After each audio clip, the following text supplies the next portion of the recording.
हमारे पास जो अब जो है ये आपका जो टॉपिक है minor of an element of a matrix.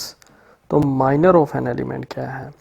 Late A be a square matrix of order n cross n. Matrix जो है मतलब कि स्केयर मैट्रिक्स है तो ऑर्डर उसका एन क्रॉस एन नहीं होगा। तो ये जो बात लिखी हुई है ये मैं आपको वाइट बोर्ड पे लेके चलता हूँ तो वहाँ पे आपको समझाता हूँ माइनर क्या है एंड ये उसकी एग्जांपल है, यही मैं एग्जांपल वहाँ पे समझाऊंगा।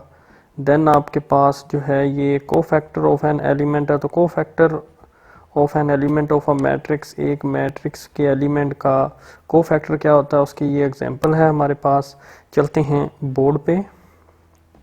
अब हमारे पास जो है ये minor of an element and cofactor of an element है। Let A be square matrix. Square matrix वो होता है जिसमें रोज और कॉलम्स की तादाद बराबर हो ऑफ ऑर्डर यानी एन क्रॉस एन। बाद ये स्केयर मैट्रिक्स कह दिया था तो ऑर्डर बताने की ज़रूरत ही नहीं थी, हमें पता चले ठीक है एन क्रॉस एन ले लें कोई भी ऑर्डर, जैसे ये 3 क्रॉस 3 है।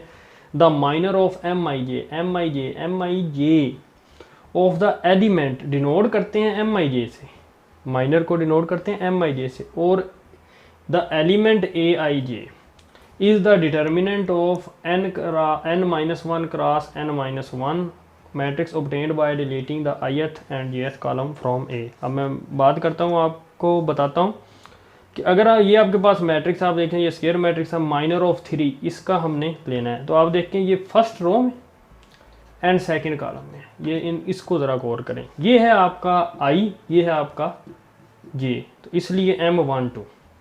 अगर आपने 3 का, अगर आपने 2 का लेना है तो आई 1 होता, जे भी 1 होता। अगर आपने -1 का लेना है तो आई 1 होता और जे 3 होता। अगर आपने 5 का लेना होता माइनर तो आपका जो है आई भी 3 होता और जे भी 3 होता। अगर आप -3 का लेते हैं तो आई आपका 3 होता और जे आपका 2 होता।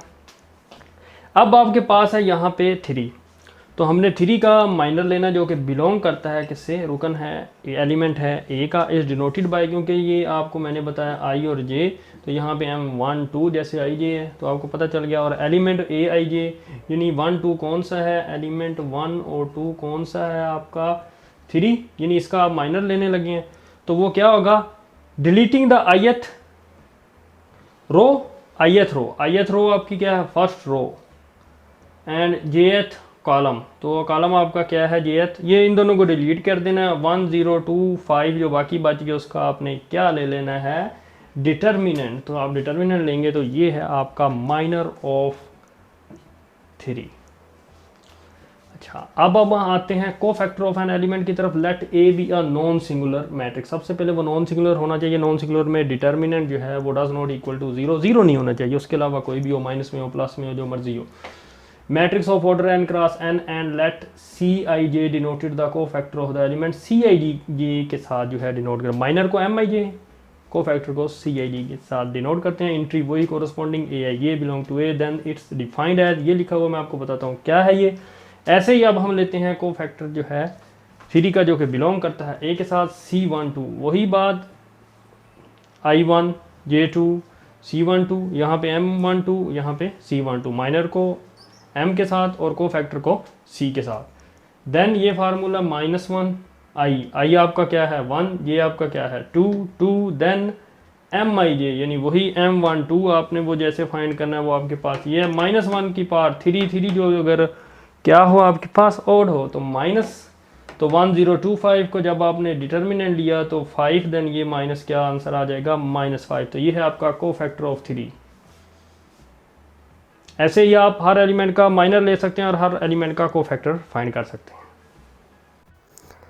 नेक्स्ट ये थ्योरम है आपके पास, if A is a square matrix of order n cross n then the matrix A has multiplicative inverse. तो मल्टीप्लिकेटिव इनवर्स को हम ऐसे डिनोट करते हैं, if and only if the matrix A is non singular. Matrix non singular कौन सा matrix होता है, नॉन सिंगुलर मैट्रिक्स वो होता है जिसका डिटर्मिनेंट 0 के इक्वल ना हो यानी नॉन ज़ीरो हो, देन ही हम उसका मैट्रिक्स का मल्टीप्लिकेटिव इनवर्स फाइंड कर सकते हैं। अगर तो सिंगुलर होगा यानी कि आपका डिटर्मिनेंट 0 होगा तो आप मल्टीप्लिकेटिव इनवर्स फाइंड नहीं कर सकते। नेक्स्ट है आपके पास theorem, the inverse of the matrix A is given by.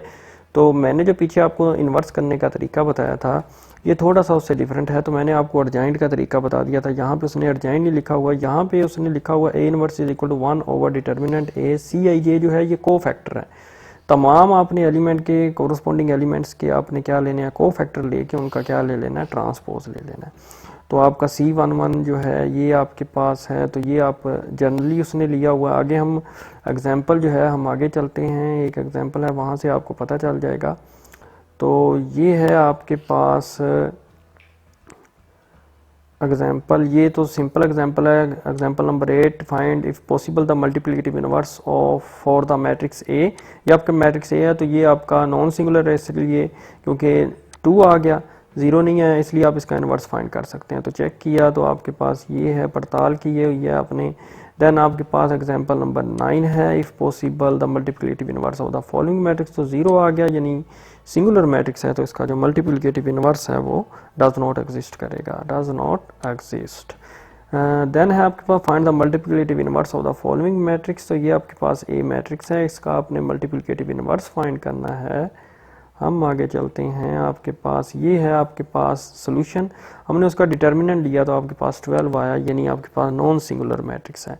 तो अब आपने क्या करना है, अब आपने C11 C12 यानी आपने हर एलिमेंट का क्या करना है, को फैक्टर फाइंड करना है। आपको को फैक्टर मैंने फाइंड करना सिखाया है, तो आपने तमाम के को फैक्टर फाइंड करने हैं। तो देन फिर आपने क्या कर देना, उनका ट्रांसपोज लेके वो ये मैट्रिक्स आ जाएगा, आपने वो पुट कर देना है। तो जब आपने ट्रांसपोज ले लिया और यहाँ पे पुट कर दिया तो 1/12 जो है आपने अंदर मल्टीप्लाई कर देना है। तो ये आपका क्या है, ए इनवर्स है।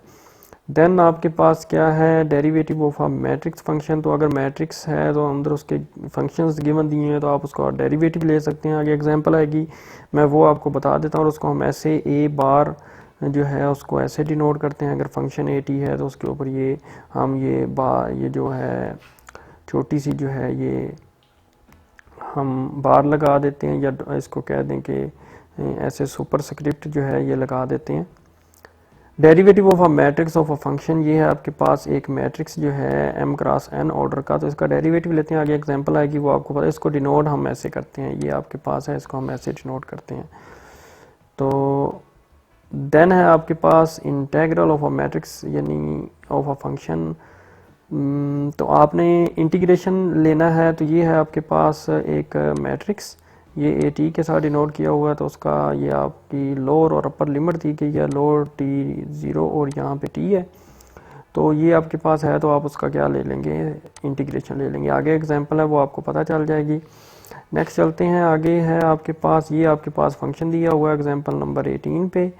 तो find the derivative and integral of the following matrix. इसका आप क्या ले लेंगे, डेरिवेटिव ले लेंगे, तमाम एलिमेंट्स का आप क्या लेंगे, डेरिवेटिव लेंगे। तो ये आएगा, अगर आप इसकी है 0 से लेकर t तक उसने इसकी लिमिट लगाई है। तो अगर आप क्या करते हैं कि यहाँ पे आप क्या लेंगे, यहाँ पे एक फंक्शन है, ये आपके पास फंक्शन है sin 2t, ट्रिग्नोमेट्रिक फंक्शन है, ये एक्सपोनेंशियल फंक्शन है, और ये आपके पास पॉलिनोमियल है। तो ये इसका आप इंटीग्रेशन लेंगे और लिमिट आपने 0 से t तक लेनी है। तो ये था आपका लेक्चर नंबर 2 आज कंप्लीट हो गया। एक्सरसाइज जो है ये इसको आपने खुद सॉल्व करना है। तो अगर आपको किसी को परेशानी हो तो आप मुझे मेल कर सकते हैं। For more video subscribe to my channel and stay tuned with Waqar institute. Thank you.